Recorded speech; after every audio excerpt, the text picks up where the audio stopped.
Yapay et fabrikaları ve toplu hayvan ölümleri. 3000 büyükbaş hayvan öldü. Evet, geçenlerde bu görüntüleri izledik ve paylaştığım kısa video 750 bin üzerinde izlenim aldı ve çok konuşuldu. Bunun üzerine konu hakkında detaylı bir video yapmaya karar verdim. Bilim insanlarının yapay et çalışmaları devam ederken insanlığın burnuna kötü kokular gelmeye başladı. Birkaç gün önce Sudan'da küçükbaş hayvanları taşıyan geminin batmasının ardından bu kez de Amerika'da 3000 büyükbaş hayvan telef oldu. Dünyanın farklı yerlerinden bunlara benzer felaket haberleri gelirken bilim insanlarının uzun süredir üzerinde çalıştığı yapay et projesini yakında endüstrileştirecek, seri üretime geçecek Good Meat adlı bir şirket Amerika'da dünyanın en büyük kültür eti fabrikasını kuracağını duyurdu. Fabrika 250 tonluk biyoreaktörler ile tonlarca et üretebilecek ve bu fabrika 2023 yılında üretime başlayacak. Bu gelişme tartışmalara neden olsa da bilinçli olarak hayvancılığın bitirilme konusunda adımlar atıldığı ifade edilmekte. Sudan'ın doğusundaki Sevakin şehrinden Umman'a ihraç edilmek üzere ayrılan, içerisinde yaklaşık 16 bin küçükbaş hayvanın olduğu gemi bilinmeyen bir sebeple battı. Feci olayda binlerce küçükbaş hayvan öldü.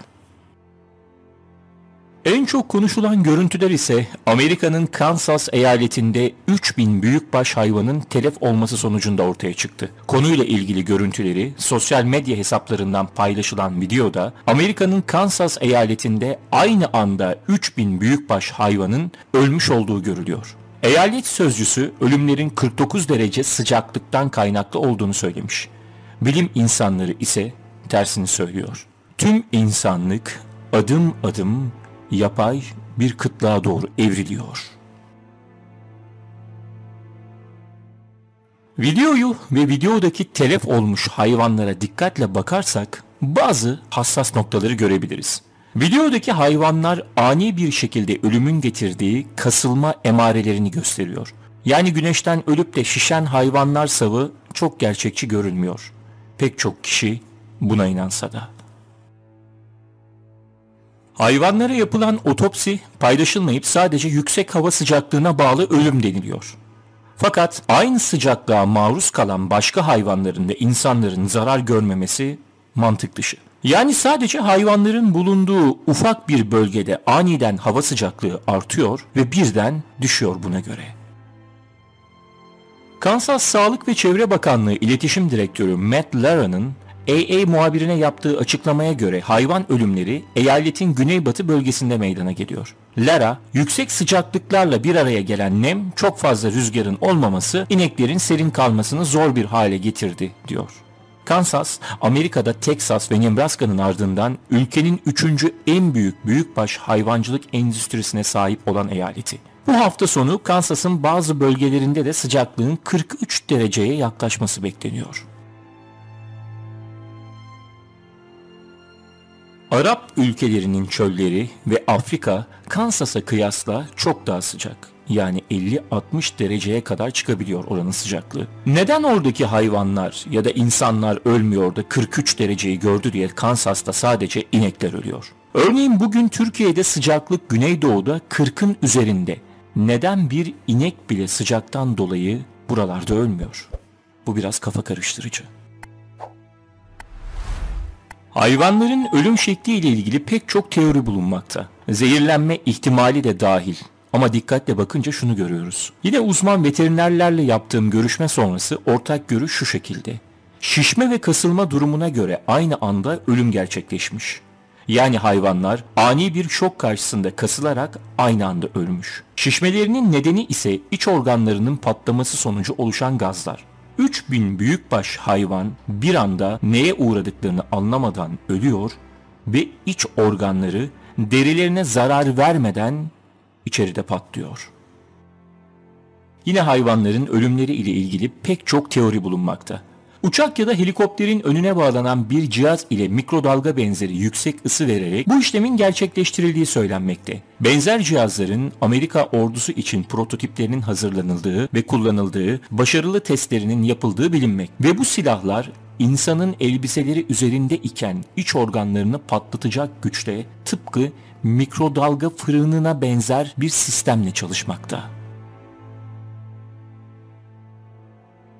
Bilim insanlarının uzun süredir üzerinde çalıştığı yapay et yakında endüstrileştirilerek seri üretime geçilecek. Good Meat adlı bir şirket Amerika'da dünyanın en büyük kültür eti fabrikasını kuracağını duyurdu. Fabrikada 250 tonluk biyoreaktörler ile tonlarca et üretilebilecek ve fabrika önümüzdeki sene yani 2023'te faaliyetlere başlayacak.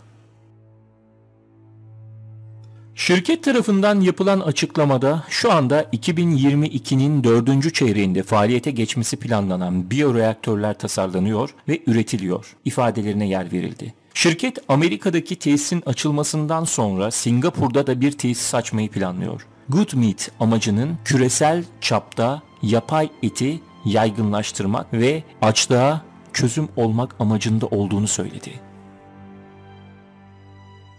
Peki yapay et nedir, nasıl üretilir ve neden yapılır gibi sorular son günlerde gündemden düşmeyen yapay et konusu sebebiyle pek çok kişi tarafından araştırılmaya başlandı. Özellikle yapay etin zararları ve faydaları araştırılırken yapay eti destekleyenler ve karşı çıkanlar olmak üzere de insanlar ikiye ayrılmış durumda.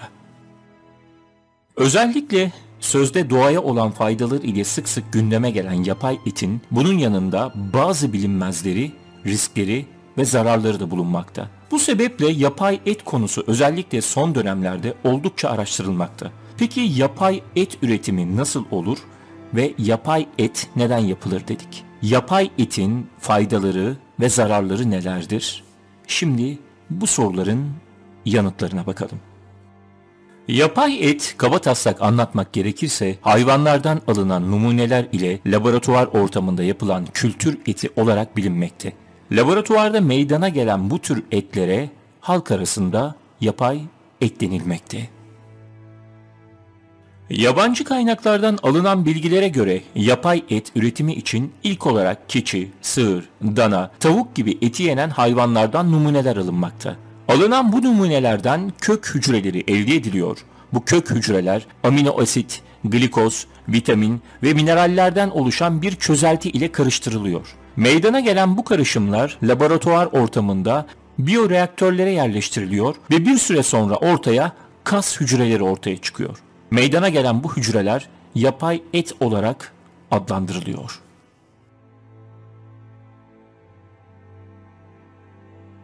Özellikle sosyal medya başta olmak üzere pek çok kişi yapay ete karşı bir tutum içerisinde bulunuyor. Ancak yapay et tüketmenin bazı avantajları ve faydaları da olunuyor söylendiğine göre. Bilim adamları yapay etin avantajlarını şu şekilde sıralıyor.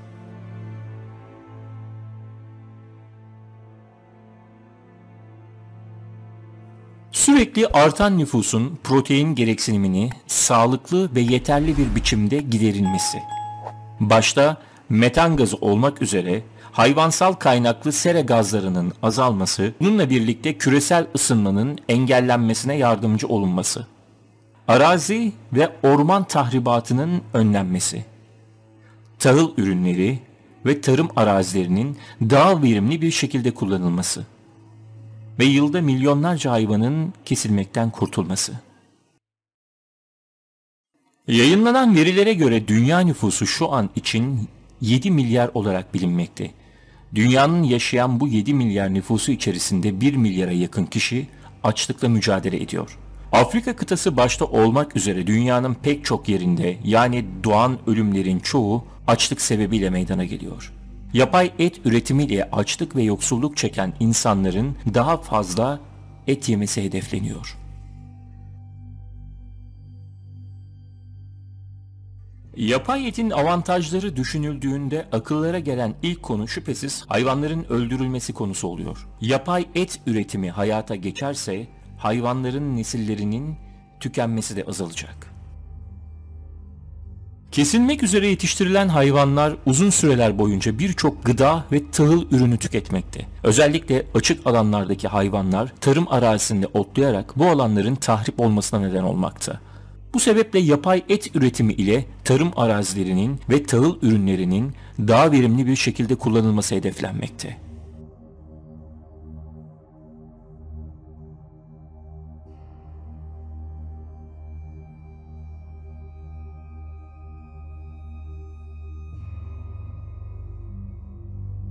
Peki yapay etin zararları ve riskleri neler? Yapay etin avantajlarının yanı sıra pek çok zararları ve riskleri de bulunmakta.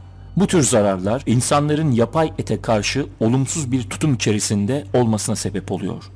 Peki yapay etin riskleri ve zararları nelerdir? Kanser riski, işsizlik, lezzetsiz olabileceği ihtimali ve obezitenin artması. Bunun dışarısında bilinmeyen pek çok faktörler de var. Yapay et gündeme geldiğinden beri karşı çıkanlar, yapay etin laboratuvar ortamında üretilmesinden dolayı kansere zemin hazırlayacağını öne sürmekte. Konuyla ilgili olarak gastroloji uzmanı Profesör Doktor Ebubekir Şenateş şu açıklamayı yaptı. Laboratuvar etin yapımında az miktarda kök hücre bulunuyor. Bu hücrelerden çok fazla et üretimi gerçekleştiriliyor. Bu ise hücrelerin aşırı çoğalması demek. Haliyle riskli bir yöntem ve kansere davetiye çıkarabilir. Yapay et üretiminin başlamasıyla birlikte hayvancılıkla geçimini sağlayan milyonlarca kişi de işini kaybedebilir. Bu sebeple yapay et işsizlik oranının artmasına sebep olabilir. Hayvancılık ve et üretimi sektörü istihdam gücünün en yüksek olduğu sektörlerin başında gelmekte. Yapay etin hayatımıza girmesiyle et fabrikaları ve çalışan personellerin sayısında büyük bir düşüş beklenmekte. Yapay ete karşı çıkanların savunduğu bir diğer konu ise lezzet konusu. Laboratuvar ortamında yapılacak olan ette kemik ve yağ bulunmaması sebebiyle yapay etin gerçek et kadar lezzetli olamayacağı öngörülmekte. Yapay etin hayatımıza girmesi halinde bu etin gerçek ete nazaran fiyatının daha uygun olacağı tahmin edilmekte. Hal böyle olunca et tüketiminde artacağı için obezite oranının yükseleceği öngörülmekte. Yapay et ilk olarak 2013 yılında Hollanda'da üretilerek satıldı. İlk kez kullanılan yapay et bir hamburgerin içerisinde tam 330 bin dolar fiyatında satışa sunuldu. Halihazırda Amerika, İsrail, Hollanda, Singapur gibi ülkeler ve 100'e yakın firma ile yapay et üretimi üzerinde çalışmakta. Bu tarz çalışmaların uzun soluklu bir çalışma olduğu düşünüldüğünde tahminlere göre yapay etin tam olarak hayatımıza girmesi 2025 yılını bulmakta. Henüz yeni bir proje olmasından dolayı yapay et üretiminin maliyeti oldukça fazla. Aradan geçen yılların ardından bilim insanları üretim maliyetlerini bir hayli düşürdü. Yapay etin gerçek ete oranla daha ucuz olduğu tahmin edilirken henüz yapay et fiyatı ile alakalı net ve somut bir açıklamada bulunulmuyor. Yine Times of Israel'de yer alan habere göre dünyanın en büyük yapay et konsorsiyumu olarak görülen ortaklığa 18 milyon dolarlık fon hibe edilecek. Konsorsiyum içerisinde 14 ayrı şirketin yanı sıra 10 üniversite ve araştırma kuruluşu bulunmakta. İsrail son dönemde yapay et araştırmalarının yoğunlaştığı ülkeler arasında bulunmakta.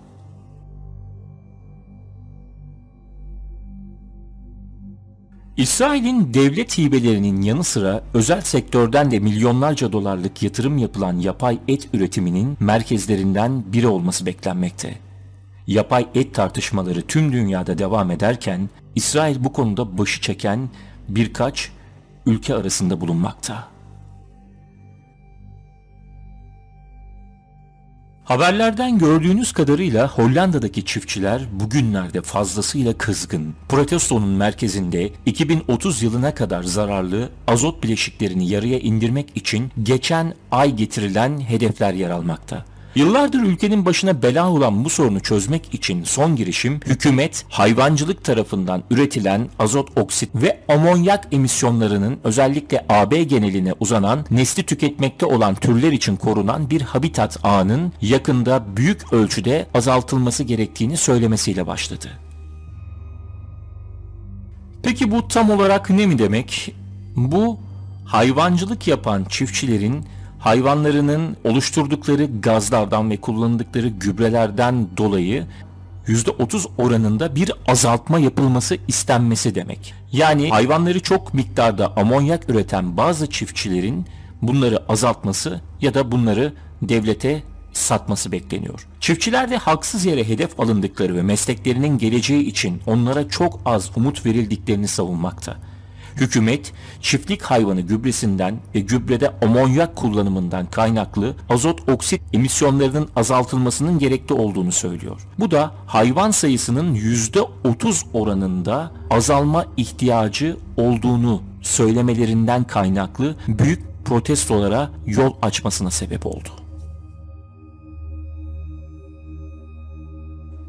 Bütün bu olayların başında ise yapay eti destekleyen ve üretim merkezleri, fabrikalar ve laboratuvarlar için fon veren Bill Gates'in olduğu ve bu projenin en büyük savunucusunun kendisinin olduğu söylenmekte. İklim Felaketi Nasıl Önlenir adlı yeni kitabının tanıtımında konuşan dünyanın en zengin insanlarından Microsoft'un kurucusu Bill Gates, küresel ısınmadaki payından dolayı gelişmiş ülkelerin hayvan yetiştiriciliğini bırakıp yapay et tüketimine geçmesi gerektiğini söyledi.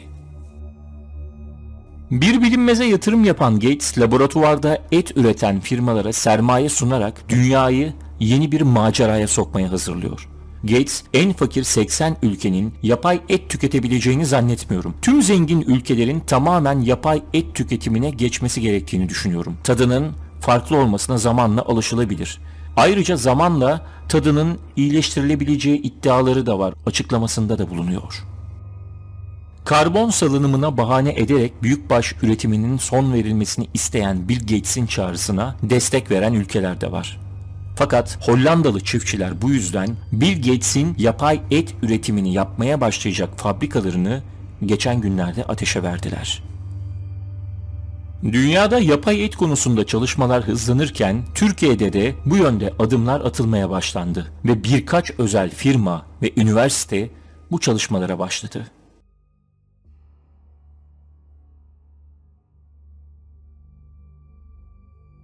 Ve geldik belki de en önemli soruya.